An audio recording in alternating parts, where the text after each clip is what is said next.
the thief sword, so that she will be able to rob money and hope to get up to 40k for the chapter 8 arenas. Okay, and if you're just joining us here, we're getting on with things.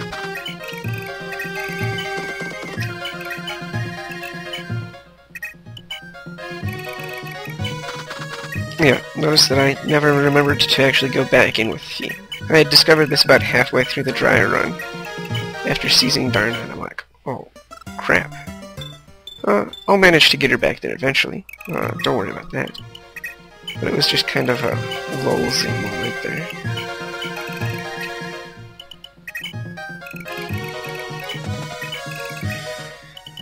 Aside from that,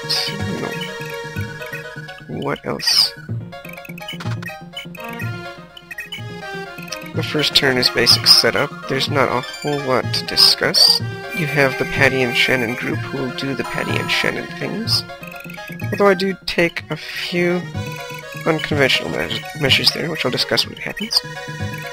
Then you'll have the Leinster group doing the Leinster things.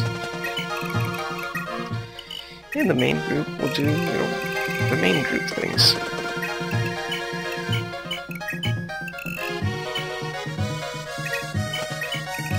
So a lot of people will retreat even farther with Patty, if I remember correctly. But I discovered that this works just fine, at least with these random numbers.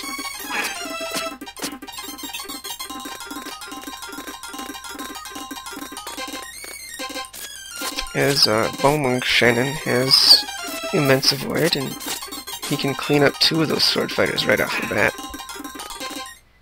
And he'll eventually be having to dodge dark mages on the enemy phase anyway, so I figured, why not start now? This was a bit of a risk, but the dry run is all about taking risks. If Patty doesn't activate Sleep, the sword fighter doubles and kills her, so don't necessarily try that at home. I kind of expected that Lache would get hit here, but apparently the charisma boost and the authority boost provided by both Delmud and Miss Elise, combined with the low weight of the thief sword, allowed her to dodge that one just fine. Dark mages here being level 1, they don't give out that much experience, and Celise just nuked it so that he could move farther and faster. It may have been wiser to leave that one alive, but again, this is one of the reasons why I would have wanted the thief sword. So many bandits down here. All this lost money is kind of a waste. You will notice that I manipulated Leaf into activating Continue there.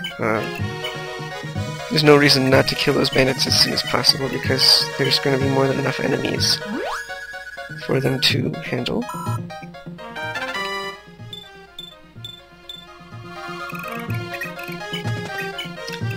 Yehovah gets in some chip here, because he's quite high level, and probably wouldn't get that much from kill. But Arthur gets quite a bit from kills, and couldn't have got it on his own without dipping into Holseti, which felt like a waste.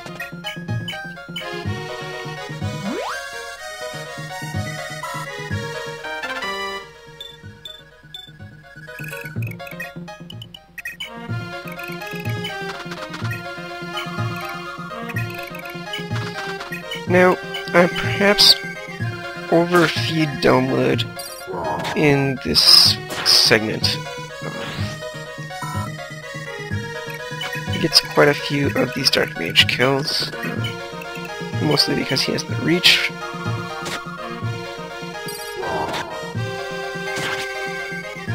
And then Noifa has to kill that one so that they'll be safe on the enemy phase.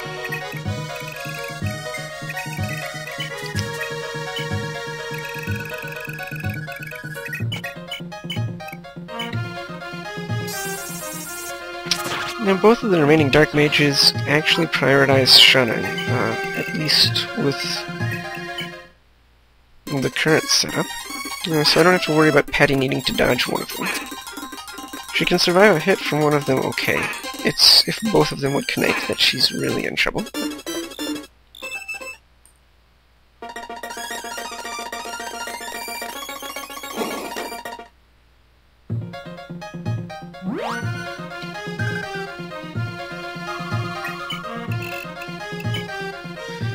So we get a little more Leaf Continue action coming up here.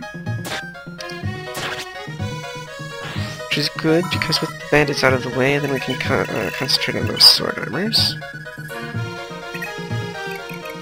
We have Shannon pick off another Dark Mage. And we get another activation of the Sleep Sword. Every Sleep Sword that goes off means that Patty can extend her ability to steal some more. Which is good, because that's what thieves are supposed to be doing. Nana also scores a wonderful charge here, which allows her to get the bandit to stop burning, and also to collect the money.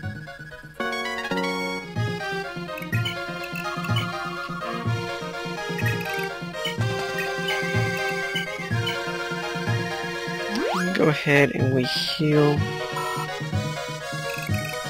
our forward units here.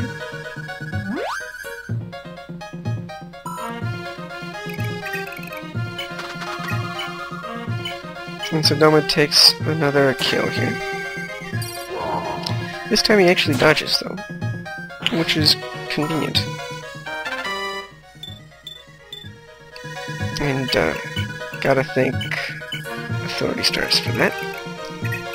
The fact that Doma dodged means that I don't need to nuke it with OFA, so he can just sit there and provide some blockage, enabling my foot units to advance as far as they can without fear of getting attacked.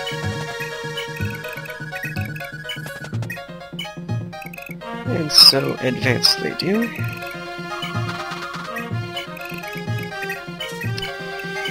Fee comes along and she starts stabbing westward.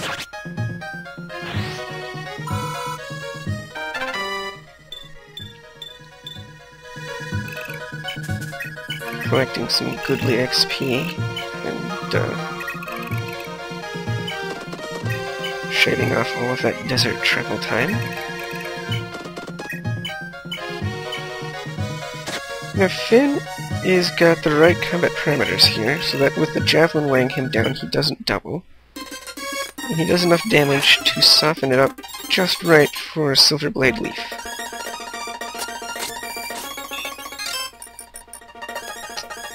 So Finn's going to get a lot of Jagan exercise here. Well, except for the mage. He just kills the mage straight out.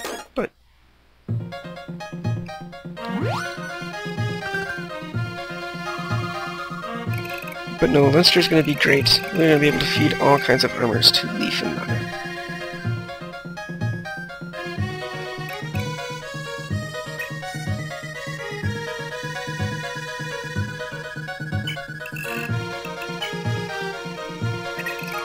Okay, we have yet another sleep go off.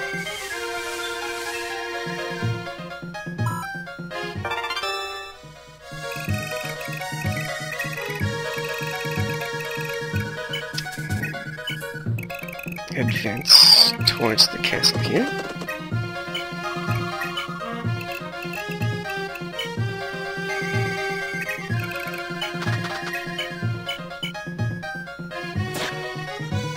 And Nana charges again, stopping the bleeding.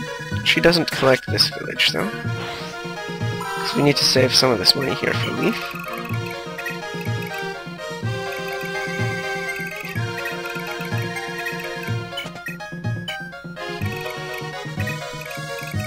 So what I try to do is I try to get Leaf to be in range of all of those wounded ones, but out of range of the general.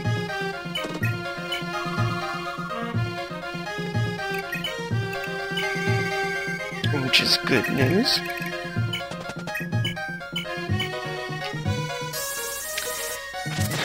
The only saving grace of the Dark Mages is the fact that they come with a lot of money, despite the fact they hit ridiculously hard and give little experience. I mean, the one thing I do notice about giving Wache the Thief's Sword is the fact that she pulls up unnecessary extra all the time, which is kind of a waste, because you only need one hit to steal the money. You don't need 7. But that time she pulled off a critical, so she killed it, which I guess works. It means I don't have to feed the kill to Skasha or something. That would have been fine too. I had all these contingencies in place.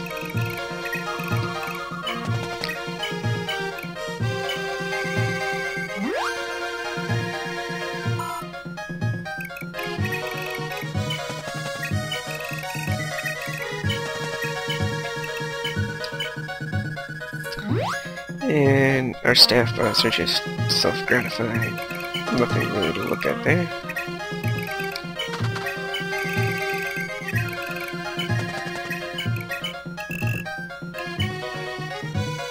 Shannon starts to clean up these guys who are sleeping, so that we don't have to worry about them waking up.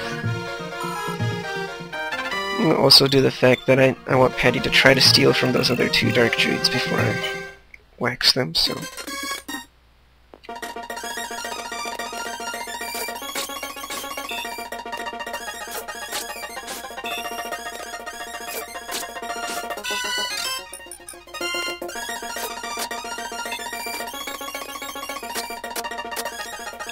So Finn also does just the right amount of damage so that he doesn't kill the axe using general, even though he does double it.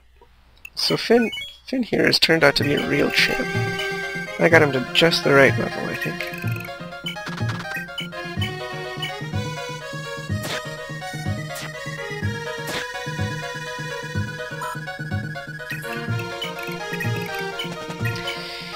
We'll go ahead and visit this village here with Leaf.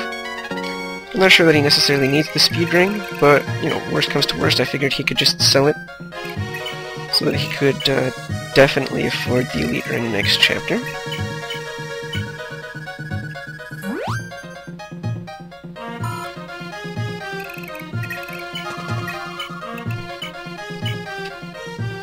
It also ought to help considerably with continue activations, so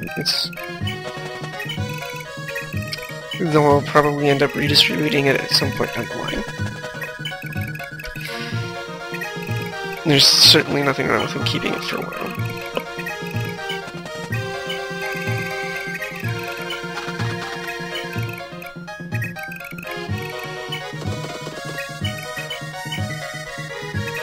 At this point, enemy density has gotten pretty criminally low, so it's kind of not a lot to talk about.